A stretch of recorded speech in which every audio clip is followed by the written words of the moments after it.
নমস্কার। প্রয়াসের ছোট্ট পরিবারে সকলকে স্বাগত।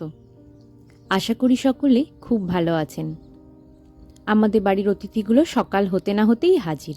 কার বাড়িতে কি রান্না হয়েছে সেটা তো সকাল থেকেই খোঁজ নিতে হবে, তবেই না সময় মতো আসতে হবে।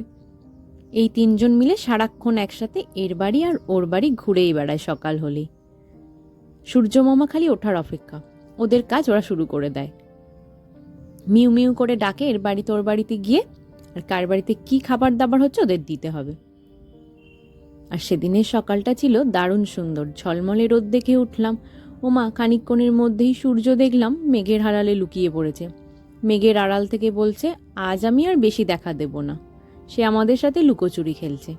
যদিও বৃষ্টি হওয়ার কথা ছিল, ইভেন বৃষ্টিও হয়েছিল, তাই আকাশও বুঝিয়ে দিচ্ছিল সূর্য আর বেশিক্ষণ থাকবে না। কিন্তু আকাশটাকে লাগছিল ভারী সুন্দর।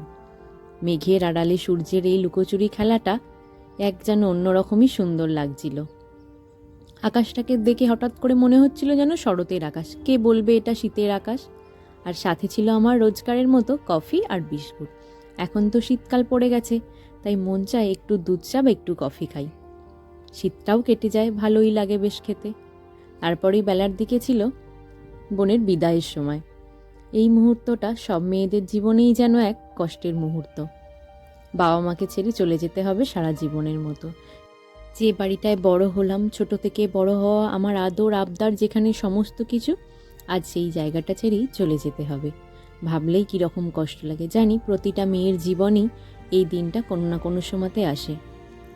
যতই আসা যাওয়া থাকুক না কেন, তবুও বাবা মাকে ছেড়ে তো সারা জীবনের মতো চলে যেতে হবে। এটাই আমাদের কাছে কষ্ট, যেটা একটা ছেলে কোনো দিনও বুঝতে পারে না, সে যতই ভালো হোক না কেন। কিন্তু কি আর করা যাবে, এই নিয়ম তো বছরের পর বছর চলেই আসছে, আজও তার অন্যথা হয়নি। বোন চলে যাবার আগে যে কয়েকটা নিয়মকানুন থাকে সেটাই হচ্ছিল আর কি। বরণ করা থেকে শুরু করে আশীর্বাদ, কনকাঞ্জলি নেওয়া, সেসবই চলছিল।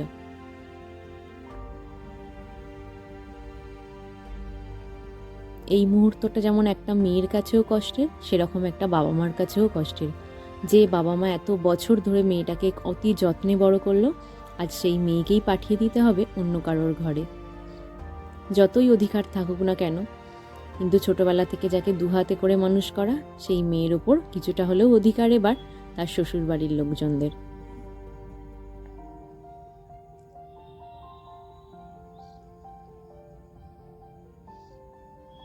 যদিও বোনটা খুব একটা কান্নাকাটি করেনি, যতটা পারছিল খুব চেপেছিল যাতে বাবা মা না কেঁদে ফেলে।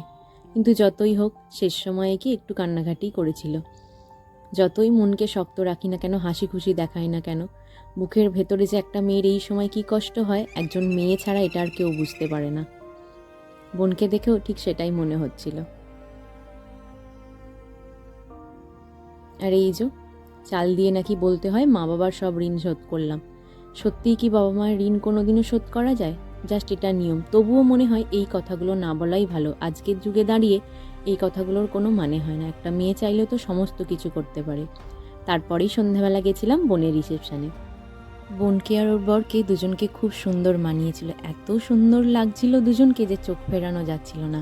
আর চারিপাশটা সাজিয়েও ছিল খুব সুন্দর করে। আর সবার সাথে এত সুন্দর হেসে খেলে কথা বলছিল, ছবি তুলছিল, যে কি বলবো, সবাইকে ডাকছিল ছবি তোলার জন্য।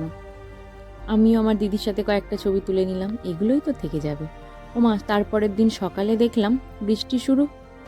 যেই না সেদিন বললাম না মেঘের সঙ্গে সূর্যের লুকোচুরি খেলা, বৃষ্টি হবে আগে থেকেই জানান দিচ্ছিল। ওমা ঠিক তাই, সকালে উঠেই ঝমঝমিয়ে বৃষ্টি। একে তো শীতকাল, তার উপরে যদি বৃষ্টি হয়, তাহলে তো বুঝতেই পারছেন ঠান্ডা আরও দ্বিগুণ হয়ে গেল। সারাদিন কাজকর্ম সামলে সন্ধ্যাবেলা মনে হলো কিছু চাটচুট খাই। যেমন ভাবা তেমন কাজ, বানিয়ে নিলাম গরম গরম পেঁয়াজি। সন্ধেটা তো পুরো জমে গেল। সাথে ছিল 1 কাপ করে কফি। গরম গরম পেঁয়াজির সাথে 1 কাপ করে কফি, আর কি চাই।